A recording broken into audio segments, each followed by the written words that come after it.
Party BJP party ఈ దేశాన్ని 10 ఏళ్ల నుంచి పరిపాలిస్తూ ఉంది. దయచేసి ఒక మాట ఆలోచన చేయాలి.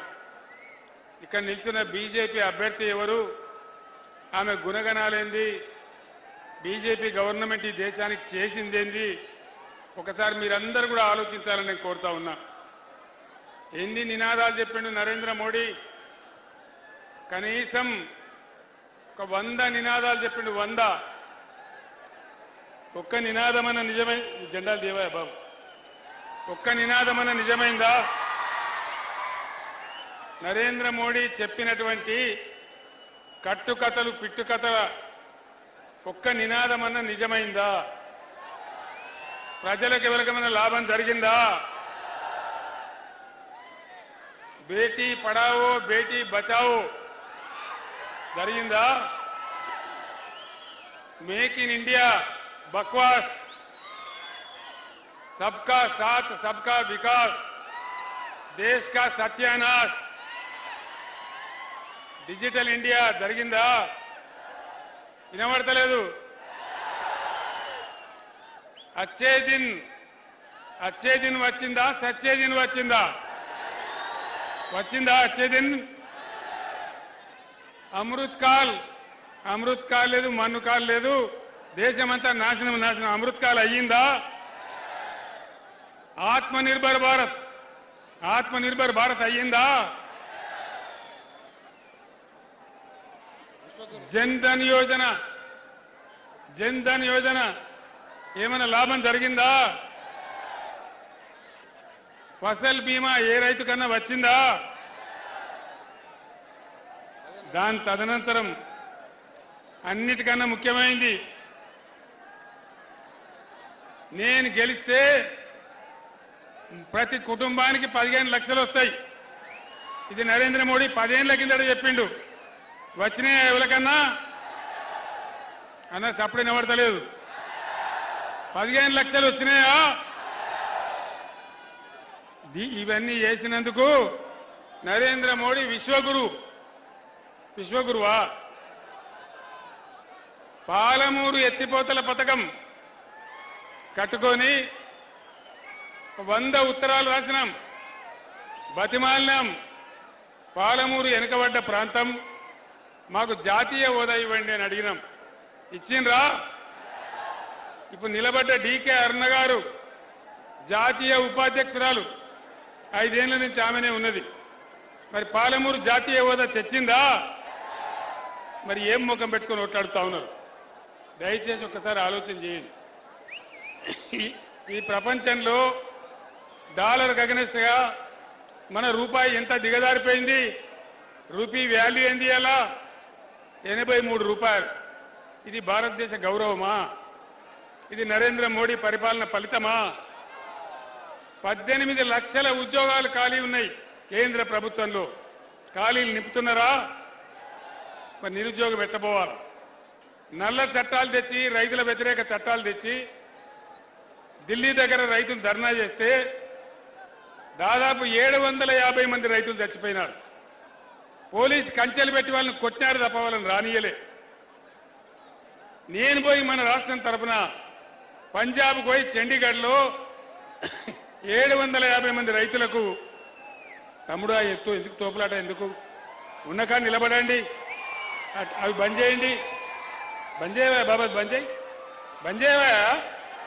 చేయి, ఎందుకా తోపులాట? అది నేను 10 నిమిషాలు మాట్లాడి ముగిస్తా, ఉండొచ్చు కదా. ఆ పెద్ద ఆయన దోస్తున్నావు పాపం నువ్వు. చట్టం ప్రకారం ఏ రాష్ట్రంలో ఎన్ని జిల్లాలుంటే అన్ని జిల్లాలకు కేంద్ర చట్టం ప్రకారమే నవోదయ పాఠశాల ఇవ్వాలి. మనం 33 జిల్లాలు చేసుకున్నాం. ఒక్కటన్నా నవోదయ పాఠశాల ఇచ్చిండా మోడీ? మరి మన రాష్ట్రానికి, కొత్తగా తెచ్చుకున్న రాష్ట్రానికి, పేద రాష్ట్రానికి ఒక్క నవోదయ పాఠశాల కూడా ఇవ్వనటువంటి బీజేపీకి ఒక్క ఓటు కూడా మనం ఎందుకు వెయ్యాలి? వేయచ్చునా? నేనేం చెప్తున్నా అర్థమైందా? ఏ రాష్ట్రంలో ఎన్ని జిల్లాలున్నాయో అన్ని జిల్లాలకు నవోదయ పాఠశాల ఇయ్యాలి. ఇది కేంద్ర ప్రభుత్వ చట్టం. నేను ఒక 100 ఉత్తరాలు రాసిన, అయ్యా మాది వెనుకబడ్డ ప్రాంతం మాది, ఇయ్యండి నవోదయ పాఠశాల అంటే ఒక్కటి కూడా ఇయ్యలే, ఒక్కటి కూడా. మరి అటువంటి బీజేపీకి మనం ఎందుకు ఓటేయాలి? దయచేసి ఆలోచన చేయండి. 157 మెడికల్ కాలేజీలు పెట్టిన దేశంలో మోడీ. మాకు 4 ఇయ్యవని బతిమాలినాం. ఒక్క మెడికల్ కాలేజ్ అన్న ఇచ్చిందా? మరి ఎందుకు ఓటేయాలి మనం? నేను యువకులతో దయచేసి ఒకటే మాట మాట్లాడుతా ఉన్నా. భవిష్యత్తు మీది, తెలంగాణ మీది, ఈ దేశం మీది. ఎవరు పనిచేస్తారో, ఎవరు న్యాయంగా ఉంటారో వాళ్లకు ఓటేస్తేనే మన బతుకులు బాగుపడతాయి. పని చెయ్యని వాళ్ళకి వేస్తే ఇబ్బంది పెడతాడు. ఇవన్నీ బోను. నరేంద్ర మోడీ ఒక మాట చెప్పిండు. ఏం మాట? కేసీఆర్ వ్యవసాయ బావుల కాడ నువ్వు తప్పకుండా మీటర్లు పెట్టాలి.